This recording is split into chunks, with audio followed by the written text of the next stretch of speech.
Leading Teams and the Value of Teams, Unit 5, Lesson 2, Part 1.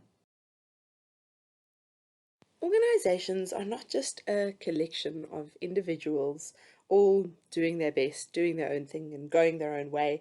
Teamwork is incredibly important, and most of what gets done in organization is done through teams. Consequently, experiences of management, perhaps even your first experiences of being managed or of being in management, will be in the context of a team. A lot of the work that happens in an organization is also interdependent, which means that individuals in different departments or subunits rely on other departments and the resources and skills they have in order to get work done. That very characteristic of cooperation, collaboration, working together towards achieving a shared goal is why we are considering teamwork in this chapter. So what is a team? Simply put, it's two or more people who interact and coordinate their efforts to work towards a goal. And from the perspective of our interest, teams, particularly in organizations. I'm sure that you've heard the words group and team used quite interchangeably, but they do not actually refer to the same thing.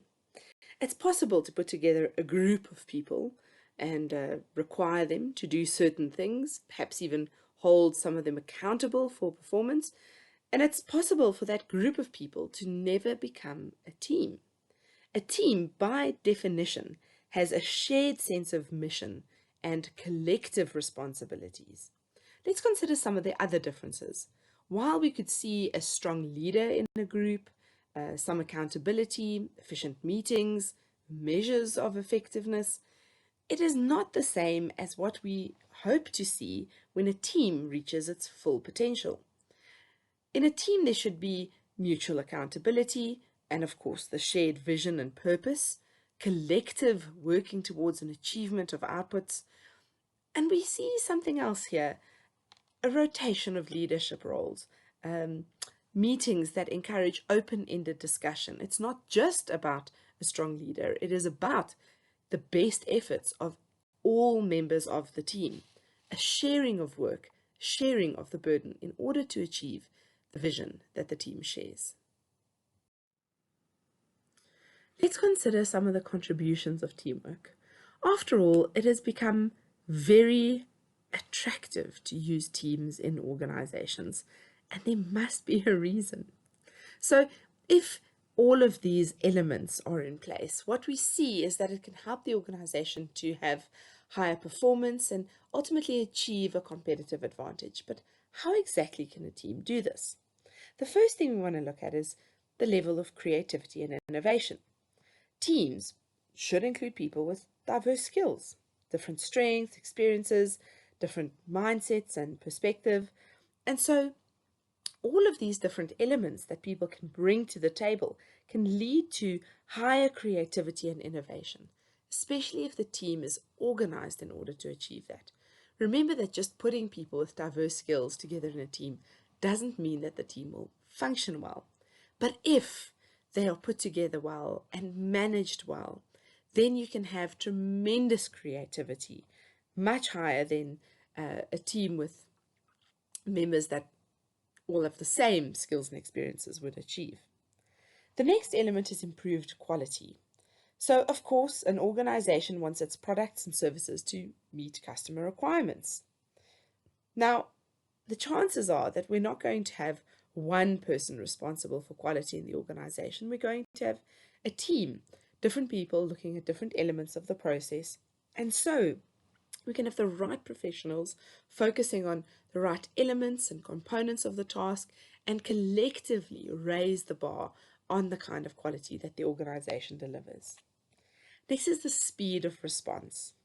When we're talking about organizations that have lots of levels of management, we can imagine that that would slow down the organization's ability to hear from customers for all of those messages to reach the CEO.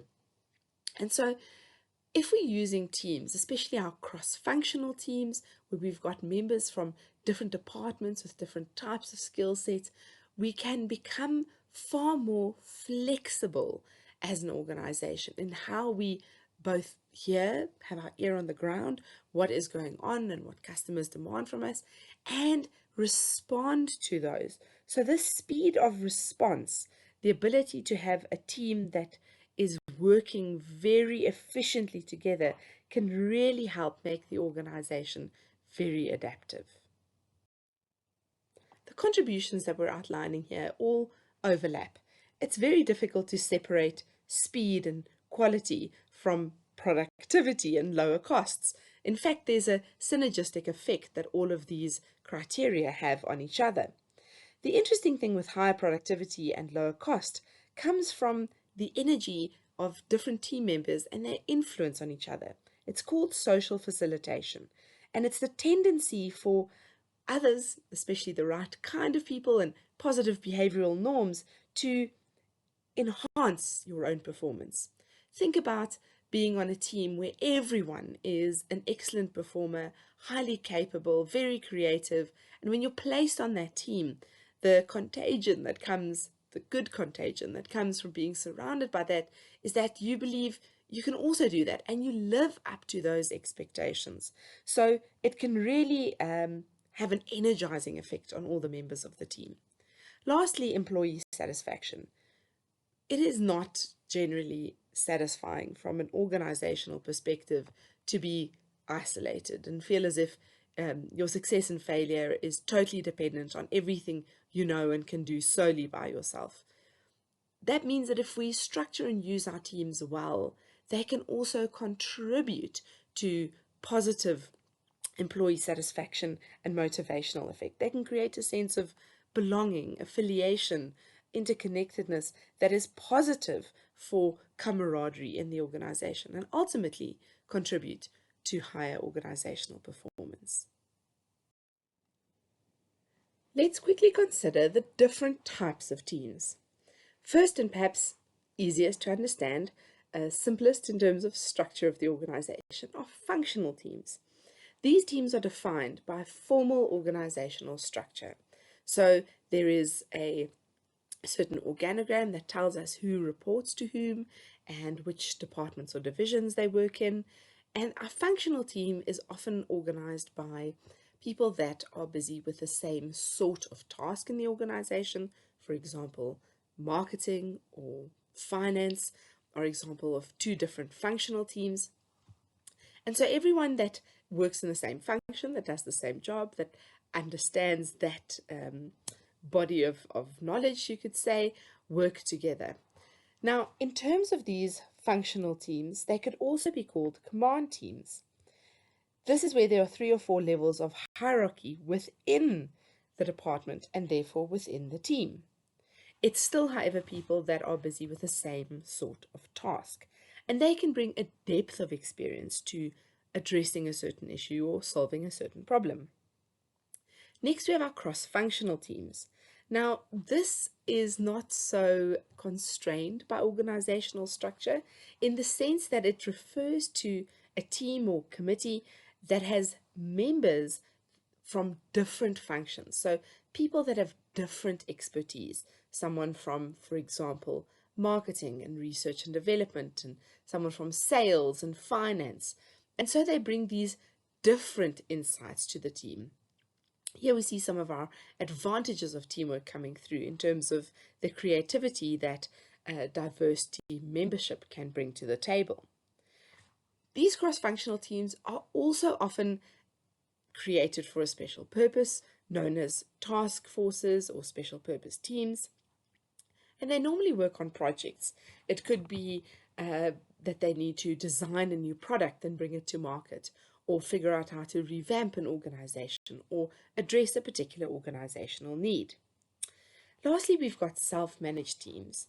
These are teams that are not directed to by outside membership of the team, but rather individuals in the team are nominated to be the team leader.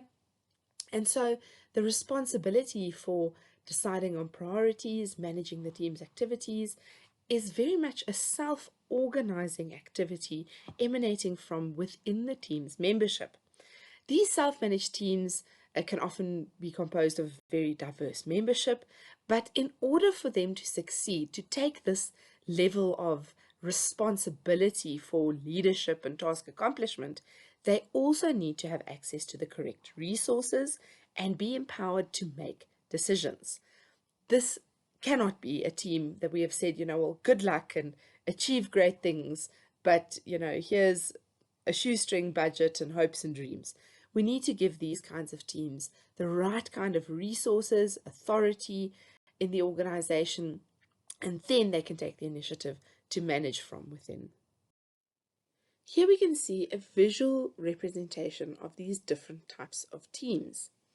Now, in this solid line block, we see an example of a functional team. It's everyone that's in the same department. The reason that functional teams can work well is that there is a depth of experience.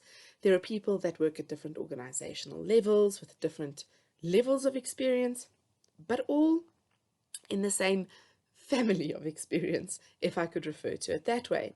You could think about everyone in finance as sharing a similar language. They understand the same acronyms and use the same words to refer to trends or situations. And the same thing happens in marketing and engineering, research and development, and sales in the organization. So even though these are all functions within a broader organization, they're also very much distinct. So functional teams have advantages of depth of experience and commonality of task, and that can be very useful for certain types of problems that teams need to work on.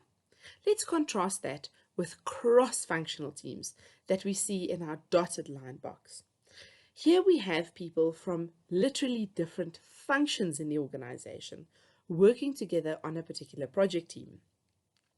Being a member of the team means that people from finance, engineering, and marketing now need to find common ground. They don't have the same experience, they don't bring the same understanding of the task of the organization to the team, but if you can create a shared vision for that team and leverage the different insights and diverse experiences, cross-functional teams can solve multifaceted, complex, dynamic problems far better than functional teams. Not everyone enjoys working in teams. If you have worked in a team before, you might know what I'm talking about. And so we have to consider the dilemmas that teams present so we can understand them and address them in the way that we design our teams. More on that later. Let's consider the dilemmas of teams, and theory has highlighted at least three for us. The first is that you have to give up some of your independence to function in a team. Now, as an individual, if you have a goal that's particularly important to you, you would be willing to make certain sacrifices in order to achieve that goal. You decide it was meaningful, you decide what you're willing to give up in order to achieve it. Team success works differently. We need all the members of the team to work together in order to achieve the team's goals. And that might mean that some people have to sacrifice more than others. It also means that the success of a team is not just dependent on one creative, wonderful individual that pulls more than their weight. It depends on all of the members. And so just as a brilliant team member can lighten the load, it also means that this independence between team members can make the process of teamwork very burdensome. We also have to consider the role that culture plays here. Certain cultures are more individualistic, and certain cultures are more collectivistic, and perhaps find themselves gravitating towards teamwork and the sacrifices that it requires in a more natural way. The next component, which is similar and aligned to the first, but merits its own discussion, is that teams have or can have free riders. Now, this is also sometimes referred to as social loafers, and essentially we're talking about the members of the team that are not exerting equal effort to the rest of the team members. So loafing being a colloquial word for just not doing much and not pulling your weight. You might have experienced this kind of frustration before. Where does it come from? Well, people have different work ethics and different benefits that they hope to attain from being members of a certain team.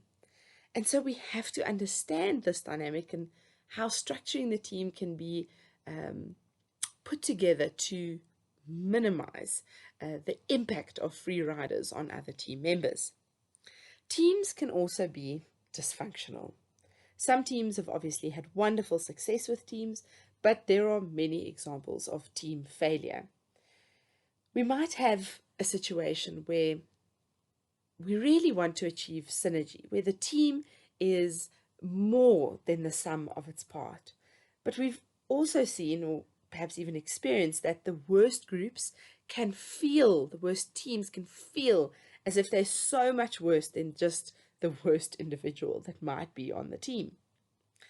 There's a lot of research that's been done on these types of team experiences and what would cause certain teams to succeed and others to fail. And so a couple of things come into focus. You need certain expertise to manage talented individuals. And of course, the way that teams are managed can play a really critical role in how they function. Next, we'll consider some of the dysfunctional behaviors and contrast them with the effective team characteristics that we desire. Let's consider some dysfunctions that can occur in teams and contrast these with effective team characteristics. The first dysfunction is a lack of trust. I think that everyone has probably experienced that in a team. Consider people being unwilling to make the sacrifices or put in the effort that's necessary for the team to be successful. It's very easy for this atmosphere of a lack of trust, where people feel that they can't safely express ideas or share concerns, to take hold in the group. Contrast that with what would happen in a team when there is high trust, where people feel that they can say, I don't know how to do this, or I made a mistake and I'm not sure how to fix it. Downstream from that kind of trust, we can ultimately have much greater learning and organizational performance because the team members can rely on each other in a dependable way. Another dysfunction is a fear of conflict. In order to protect a sense of harmony, perhaps a false sense of harmony, people won't express when they disagree or think that something isn't the ideal way to do something or the correct course of action. This fear of conflict is not the same as true peace, where there is a sense of agreement and actual harmony. In fact, what we do want is healthy conflict, where members feel comfortable disagreeing with each other and raise the concerns or points that they have in pursuit, not of breaking down people they disagree with, but of finding the best solution. We also don't want conflict for its own sake, but we want enough conflict to have creativity and sufficient brainstorming to lead to better solutions. Another dysfunction is lack of commitment. People can be, afraid to get invested, express their true opinions, and, it might be difficult because of that to gain real commitment to the decisions that are made. If people aren't engaged in the process, participating and coming up with a vision and how it will be executed, they will not feel very committed to achieving it during the process of actions that's required. Contrast that with commitment. Everyone said their piece, why they thought it would work, why they thought other ideas might not work. And in that process, they really battled through all of these different opinions and came to a point where they understood why a certain course of action is what the team decides to ultimately do. That genuine buy-in around goals and decisions and how to achieve them creates a commitment that'll motivate the team and keep them cohesive. Our second last dysfunction is avoiding accountability. People don't want to accept responsibility for outcomes, and you may imagine that that's when things go wrong. Many people are willing to accept good outcomes, responsibility for those. This is sort of, it wasn't me, it was that person, I told them so, that kind of behavior, finger pointing when things go wrong. Not only does that make it difficult to see where things actually went wrong or how they can be fixed, but it creates a very toxic culture where no one wants to take responsibility. And without that, you actually can't get a lot done in the organization in a constructive way. Contrast that with accountability, our self-managing team perspective, where members hold each other really accountable. They're not just waiting for an external party or a manager outside the team to come and say, why haven't you done this? Or why isn't it done to the desired level? They know what the shared goal is, and if the efforts fall short, they push each other, help each other, support each other to achieve the appropriate level in order to ultimately achieve the goals. I think it makes sense that we can't hope for high-performing teams where we lack accountability. Lastly, inattention to results. Members might put their own personal career goals and ambitions ahead of what they need to do in a particular team as members of a department responsible for certain results.